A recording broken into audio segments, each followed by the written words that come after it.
Assalamualaikum warahmatullahi wabarakatuh. Waalaikumsalam warahmatullahi wabarakatuh. Nanti di kelompok 2 akan mempresentasikan tentang minyak bumi dari pelajaran dunia. Nama saya Ibrahim Hanif. Saya Syawal Salifah. Saya Dayhan Humaira Zulfa. Saya Rolanda Setia. Saya Rafael Banyu.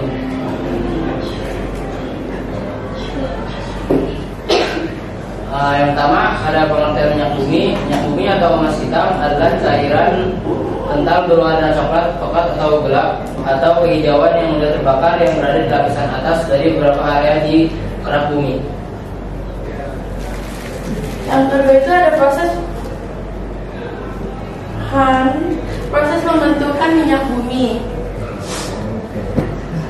Nah, yang pertama itu ada gagal hidup di danau tawar atau juga di laut mengumpulkan energi dari matahari dengan potensi dia. Yang pertama itu, ini adalah tahap pertama, yang itu namanya source rock, yaitu proses pengedapan batuan induk pembentukan minyak bumi, yaitu batuan sedimen tersier yang mengandung unsur-unsur mineral, sisa-sisa binatang dan tumbuhan yang berlangsung selama jutaan tahun. Yang kedua ada ganggang yang mati akan terendapkan dan terkumpul di bagian dasar bercampur dengan bulu lempung membentuk batuan induk atau source. Yang kedua itu pematangan batuan induk, batuan pengendapan sedimen mengalami proses pemadatan.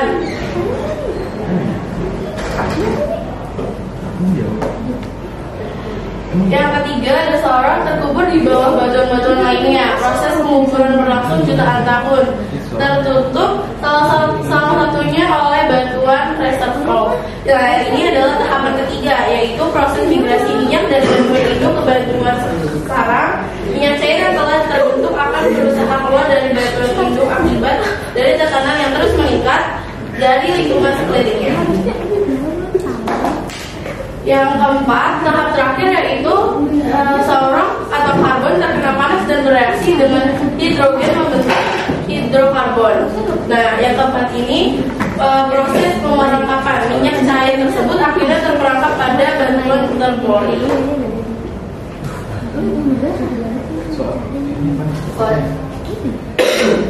Selanjutnya ada komposisi minyak bumi. Yang pertama ada golongan aritmatik.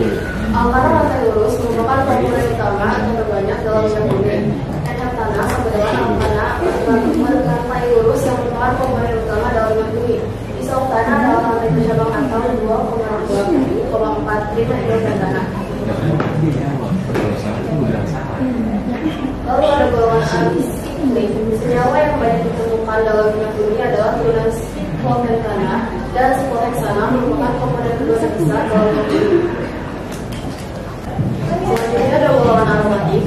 Benzena C36 dan turunannya. Golongan ini dalam minyak bumi sangat sedikit kecuali di Indonesia atau Borneo yang dapat mengandung senyawa aromatik hingga 40%.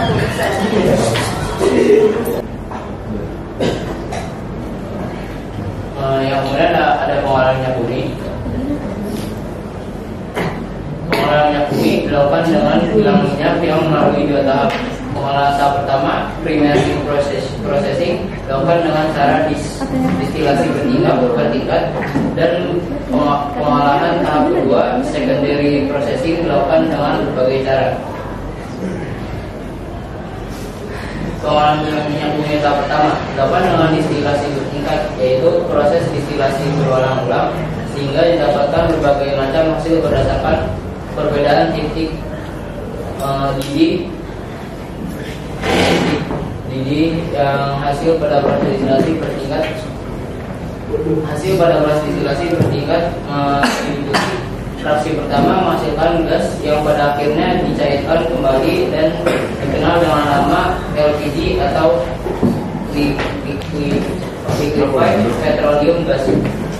Fraksi kedua disebut nafta atau gas bumi. Nafta tidak dapat langsung digunakan, tetapi diolah lebih lanjut pada tahap kedua menjadi bensin atau premium atau bahan petrokimia yang lain. Nafta sering disebut juga sebagai bensin berat. Lalu yang ketiga ada fraksi ketiga, fraksi tengah. Selanjutnya dibuat menjadi kerosien atau minyak tanah dan aftur atau bahan bakar dari pesawat jet. Fraksi keempat sering disebut solar yang digunakan sebagai bahan bakar mesin diesel. Fraksi kelima atau disebut juga residu yang berisi hidrokarbon rantai panjang dan bawah lebih lanjut pada tahap kedua menjadi berbagai senyawa karbon lainnya dan sisanya sebagai aspal. Pengolahan minyak bumi tahap kedua dilakukan berbagai proses lanjutan dari hasil penyulingan pada tahap pertama. Proses-proses tersebut meliputi perangkakan atau cracking, proses ekstraksi, yang ketiga itu proses kristalisasi, yang keempat pembersihan dari kontaminasi atau iris. Dan selanjutnya adalah manfaat minyak bumi.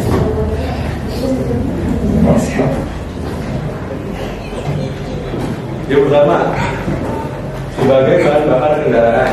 Sebagai bahan bakar yang digunakan untuk kendaraan transportasi, bahan bakar yang berasal dari minyak bumi seperti solar, bensin, dan bensol dan minyak tanah telah melewati proses penyulingan agar menjadi komponen yang lebih ringan dan dapat digunakan untuk berbagai jenis kendaraan seperti mobil, motor, dan sebagainya. 2. Konstruksi selain bahan bakar. Minyak bumi memiliki senyawa yang dapat digunakan untuk memproduksi alat konstruksi seperti pembuatan atap, cat, pipa, aspal, dan lain sebagainya. Lalu manfaat yang lainnya adalah sebagai sumber gas cair, menghasilkan produk garam cair seperti tabung gas yang diperlukan untuk memasak. Gas alam yang berasal dari minyak bumi telah mengalami pengolahan hingga menjadi bentuk gas cair dalam tabung LPG. Dan yang terakhir adalah sebagai perlengkapan rumah tangga. Alat memasak sebagai perabotan rumah diketahui menggunakan minyak bumi sebagai salah satu bahan pembuatnya. Beberapa perlengkapan rumah tangga seperti kunci pintu, kunci jendela, panel pintu, kulkas, dan kursi melibatkan minyak bumi dalam proses produksinya. Jadi manfaat minyak bumi ada di dalam kehidupan sehari-hari. Selanjutnya ada bahan bakar yang menghasilkan minyak bumi. Yang pertama gas minyak cair. Nama olahan minyak bumi yang satu ini mungkin lebih dikenal sebagai LPG atau LPG. Gas minyak cair di Indonesia biasanya dipakai untuk memasak makanan dan dimasukkan ke dalam tabung gas. Kedua ada bensin. Bensin selain digunakan untuk menjadi bahan bakar dalam mobil motor, terkadang juga bisa dipakai untuk katalisis untuk membakar benda lain. Dan ketiga ada minyak tanah. Minyak tanah ini memiliki sebuah air yang bisa dipakai mulai dari kerosin, parafin, hingga minyak lampu hijab. Nama terakhir mengacu terhadap penggunaan minyak tanah Indonesia, di mana masyarakat kita sendiri memakai olahan minyak bumi untuk menyalakan lampu hijab. Yang keempat ada aftur. Olahan minyak bumi yang satu ini mungkin belum banyak dikenal. Ini dikarenakan penggunaan aftur yang dapat dikatakan cukup jarang ditemukan dalam kehidupan sehari-hari. Aftur lebih banyak dipakai sebagai bahan bakar kendaraan terbang seperti pesawat atau helikopter. Kelima ada solar. Solar atau biasanya juga disebut diesel merupakan hasil olahan minyak bumi yang dipakai sebagai bahan bakar kendaraan besar seperti truk, bus, tronton, dan sebagai kendaraan besar lainnya. Keenam ada minyak bakar. Macam jenis olahan minyak bumi yang dapat digunakan sebagai bahan bakar dan tentunya bisa terbakar ketika tersalut api. Cara mendapatkan minyak bakar juga berupa dengan berbagai olahan minyak bumi yang kita bahas sebelumnya. Hanya saja beberapa molekul di minyak bumi, khususnya molekul yang memiliki titik didih rendah dan didih lemah. Molekul tersebut dapat ditemukan salah satunya pada olahan minyak bumi aftur. Pertanyaan. Aku mau nanya dong, jelaskan perbedaan antara light crude oil dan heavy crude oil. Aku mau nanya dong, sebutkan apa saja fraksi-fraksi yang ditemukan pada minyak bumi. Ini menjawab pertanyaan Fatir tentang perbedaan light crude oil dan heavy crude oil. Nah, light crude oil itu kandungan kadar logam dan belerangnya jauh lebih rendah, sedangkan heavy crude oil itu kadar logam dan belerangnya itu termasuk berat. Izin menjawab pertanyaannya Rehan. Fraksi dalam minyak bumi meliputi gas, petroleum ether, bensin, nafta, kerosin, aftur, solar, oli, dan aspal. Oke. Terima kasih. Terima kasih. Jawab. Sekian dari kelompok kami, dari kelompok 2. Terima kasih. Wassalamualaikum warahmatullahi wabarakatuh.